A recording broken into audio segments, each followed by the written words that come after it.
Howdy there, pipe smokers. Making change coming at you.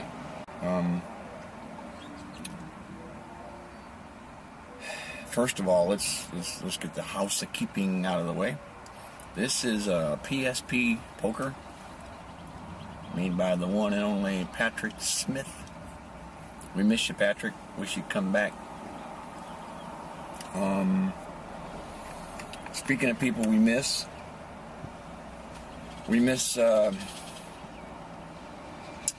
Old Cornish Piper, one of the most knowledgeable history buffs I'd ever come across, who just come on the scene, really piqued interest from a lot of pipe smokers.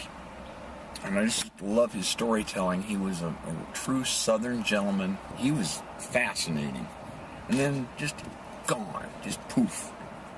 Old Cornish Piper, if you happen to be skulking around there, just kind of lurking and watching videos, please check in. We'd like to know how you're doing. On a personal note, Daddy Leroy 321, Terry, I've been trying to get a hold of him for a couple weeks now. He lives in Louisiana, Prairieville, Louisiana.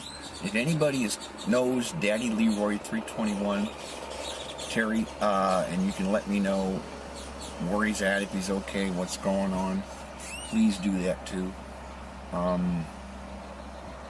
Let's see, what else? I don't know. Let me light a pipe real quick. Let me light this thing. Who took my lighter? Did you take my lighter? I hate when people do that. Take my lighter. Alright, here we go. Smoking some Milan tobacco. It's called, if Zachariah Blue was here, he'd tell you to shut up. It's called Centenary. It's an English blend. Very, very good. I recommend you pick some up if you like English blends. So,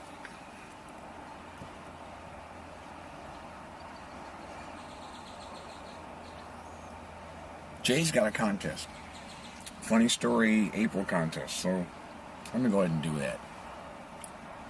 When I was 21 years old, right? No, I was older than that. When I was like 23. Now, at that time, when I'm 23, I was very bohemian-ish. And I was wearing my dad's Navy coveralls from when he was in the service. And I'll try to put up a picture of what they kind of look like.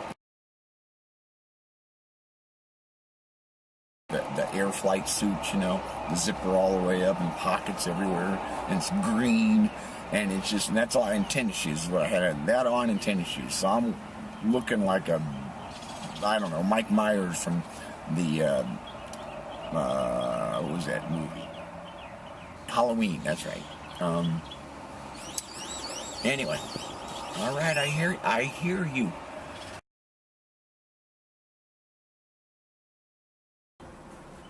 So anyway, I'm a struggling actor, director, writer guy trying to make my way out in LA, doing a little experimental theater in downtown Los Angeles. And one day while I'm out driving, I happened to see a white-haired, tall, thin, white-haired man driving in a sports car. And I looked and I was like, that's Dick Van Dyke. Now, my whole life, I have idolized Dick Van Dyke. From the time I was like 5 years old, I wanted to be Dick Van Dyke.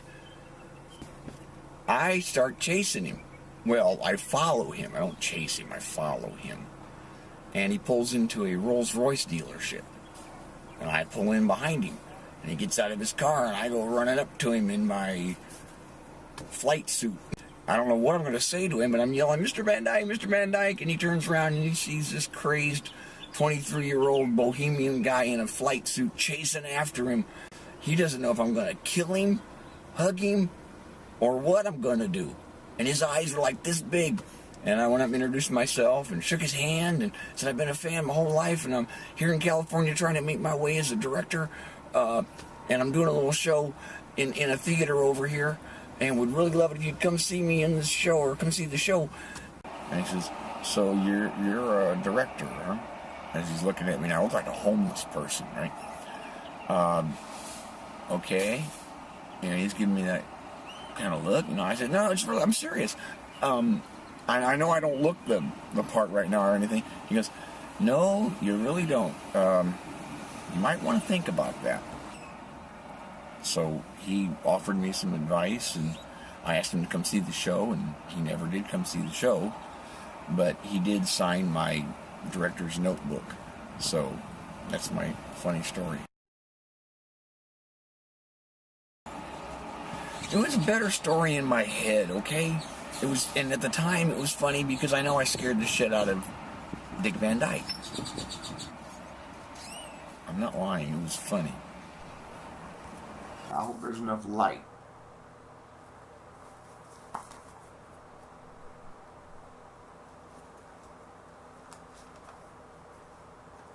Director's notes. And I didn't have a pen with me, all I had was a pencil.